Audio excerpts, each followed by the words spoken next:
I like to refer to this as the art of listening.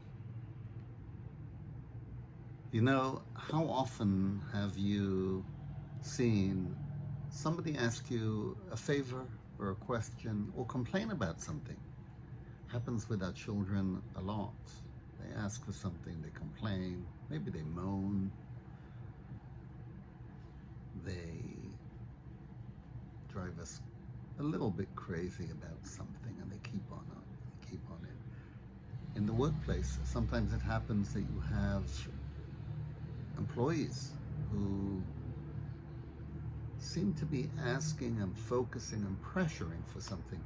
Or you have a friend or a colleague or a supervisor. It just happens in life that there are people who keep on asking for something, and then we go out of our way to try and placate them. And it can be genuine. We do the best that we can for them. We give them what they ask for. And then after we've given them what they ask for, it doesn't stop. They don't seem to be happy. And we start to wonder what's happening here. Now, I'm not going to address a situation where clearly somebody is spoiled. You have a child that is spoiled, or a person who is entitled and keeps on getting and getting and is never satisfied. I'm not dealing with that type. That would be its own conversation, that would be its own session, dealing with the entitled. But we're going to presume, for the purpose of today's conversation, that there's no entitlement. And we think that the person who is putting in the request and really emphasizing and asking, they really truly are coming from a genuine place. And so I want to please them. I want to respond to them. I want to placate them. And so I do whatever I can to help them. And then it's done, and they're still not happy. And so there are a number of reflections that a person can take at that point as to what the issue is. But I always say that one of the first steps a person should take in those situations is to reflect for a moment whether what this person was asking for, and I think that I provided, maybe that's not what they were asking for. Maybe I provided them something that I translated in my language and from my lens that that's what they wanted, and therefore I gave it to them. But maybe that's not really what they wanted. Maybe they wanted something else, and they just didn't know how to articulate that or how to say it. Or even if they did know how to say it, maybe they actually said something else, but I gave them something else. Do you know how many times I've had conversations with people myself? I just happened to me this week, anecdotally. Somebody called me for some advice about something, and they wanted my input, and you know, we talked about it, and I asked a few questions as to what the person was actually asking me. And he was presenting to me a situation, a scenario of a dilemma that he would need to address. And I kept on asking him a question: what is the dilemma? What is your dilemma? And he kept on providing me a scenario of a dilemma, which for him was a dilemma. But the people who were involved in this particular situation that he was dealing with, for them, it was on a different plane. It wasn't even a dilemma. So he had a dilemma, and because he had a dilemma, he thought that those people understood or would understand what the dilemma was, and therefore if he solves this dilemma for himself, he is then going to make a decision that he wants these other people to accept based on his resolving or his decision-making process based on what he sees as a dilemma. But I said to him, if those other people don't see it as a dilemma, then you're on two different planes. So he said to me, so will they never truly be satisfied with my resolution? And I said, it's going to be, that's your call, but think for a moment. If you're resolving an issue based on what you believe is a dilemma, and those other people don't see it as a dilemma, then why do you think they will be happy with your outcome? For them, it's not a dilemma. There's no need to solve the problem. Leave things as they are. To you, it's a dilemma. So he said, then what should I do? I said, maybe you need to sit down with them and have a conversation and explain to them why for you it's a dilemma, and then listen to them as to why it's not a dilemma for them, and then bring everything out to the fore and then have a conversation as to why they should understand it's a dilemma for you. And if you can bring them to a point where they can understand that it's a dilemma for you, then maybe they will be able to appreciate the decision that you've made. But this entire episode happened because, in a way, this person, who is really one of the nicest, smart person, well put together person that thinks, is intelligent, but he wasn't truly listening to these other people. And so when they were telling him it's not a dilemma, so he thought they were being obstreperous when they were saying it's not an issue and we don't care, or whatever they were saying. And so sometimes you have to sort of listen to the other person, and sometimes you actually have to listen to what they're not saying, not what they are saying. So if somebody is asking you, now circling it back to our situation that I started with, which, to make it less complex, when a child asks us for something, or somebody asks us for something, we have to listen deeply to understand, is this really what they're asking for? Or are they really asking for something else? Or is the issue another issue?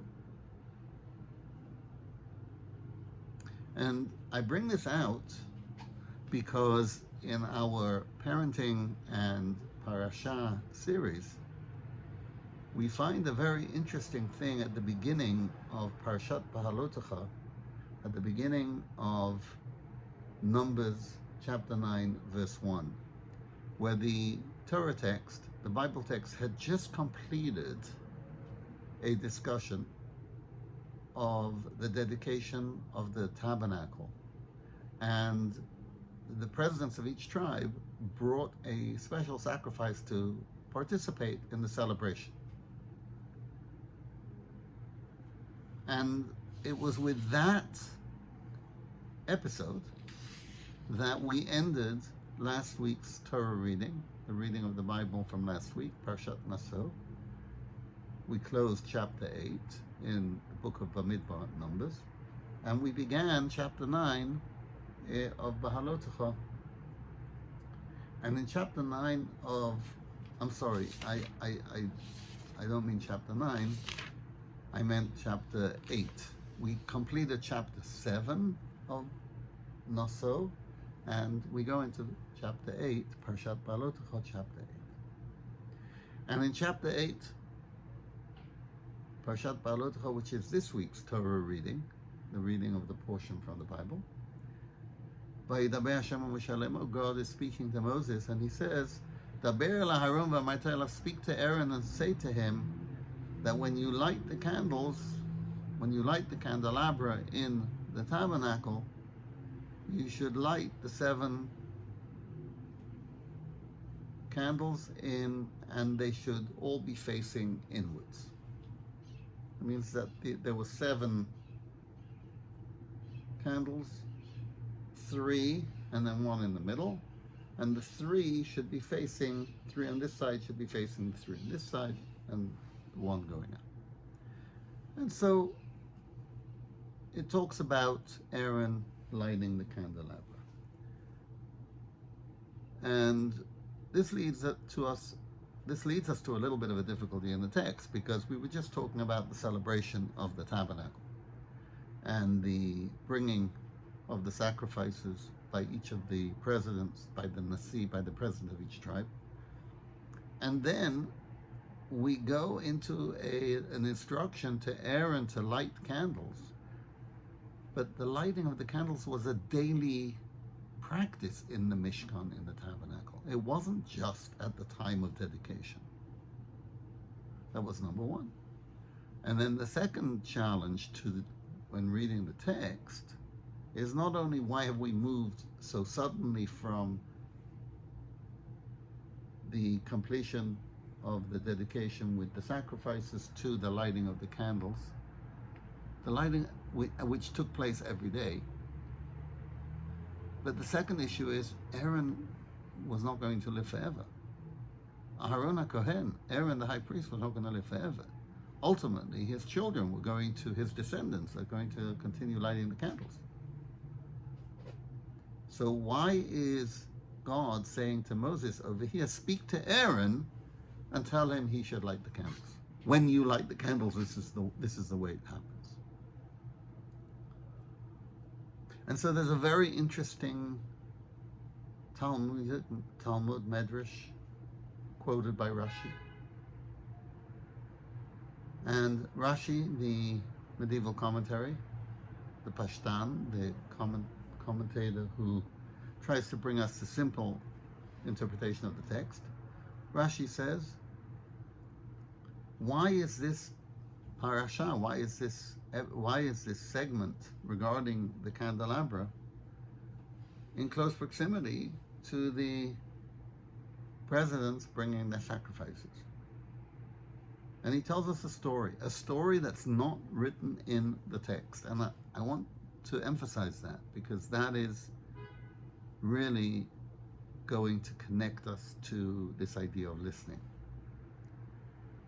This is one of those episodes that we have through oral law passed down from generation to generation.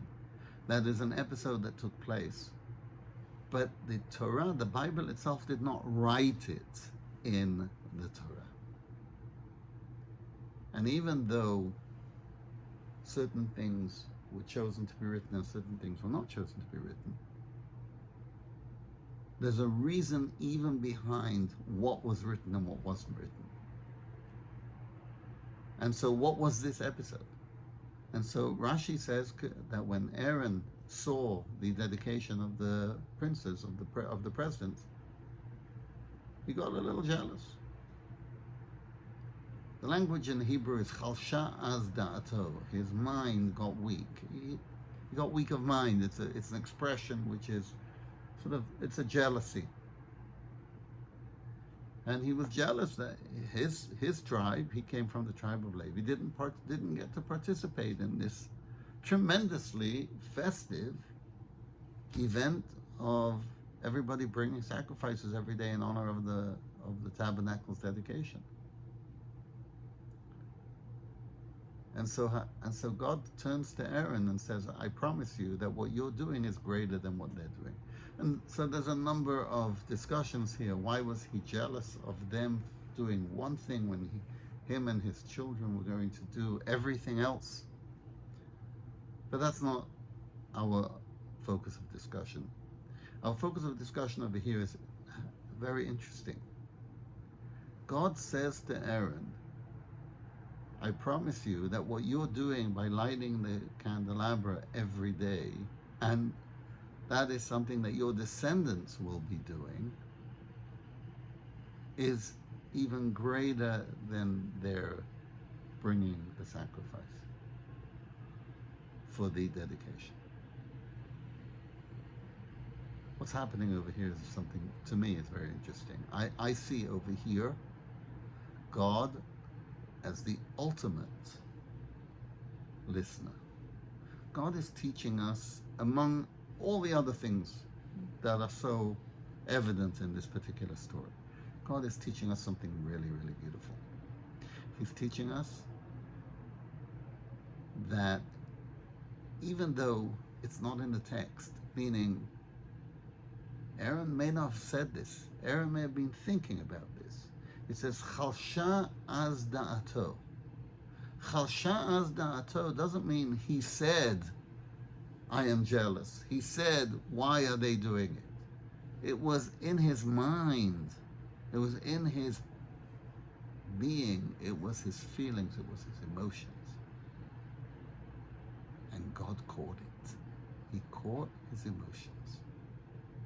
He caught what Aaron was feeling. You know how amazing that is? That's the ultimate art of listening. The art of listening is to truly hear what the other person is saying, even when they're not saying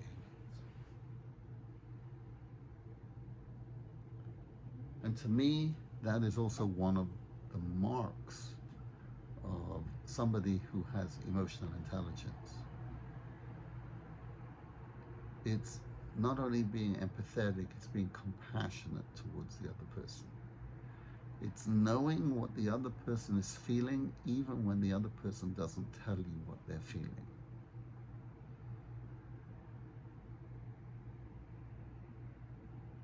So many times in our lives, we wish somebody would just be sensitive to me. And then we say, oh, but they don't know, or they can't feel it. But can you imagine if they could? And to me, this is the beautiful thing over here. God says to Moshe, your brother is hurting even though he hasn't said it. So tell him that he's going to be doing something that's not only for him, but for his future children as well. That when he's lighting the candelabra, he's bringing God's light. Personally, he is the conduit for bringing God's light into the world, the divine light into the world. And there's nothing greater than that, than fulfilling the ultimate goal of the building of the tabernacle, which is to bring the divine presence into the world. I like to refer to this as the art of listening. God is teaching us one of the layers of lessons that we see in this story is how to listen to somebody even when they're not saying it. Aaron was chalsha da'ato. It was just in his heart, it was in his mind, it was in his brain, and God caught it. It says to Moshe, let's stop the story for a moment. Tell Aaron, his is greater. He shouldn't be jealous. He shouldn't feel bad. They're doing a great thing, but you're going to get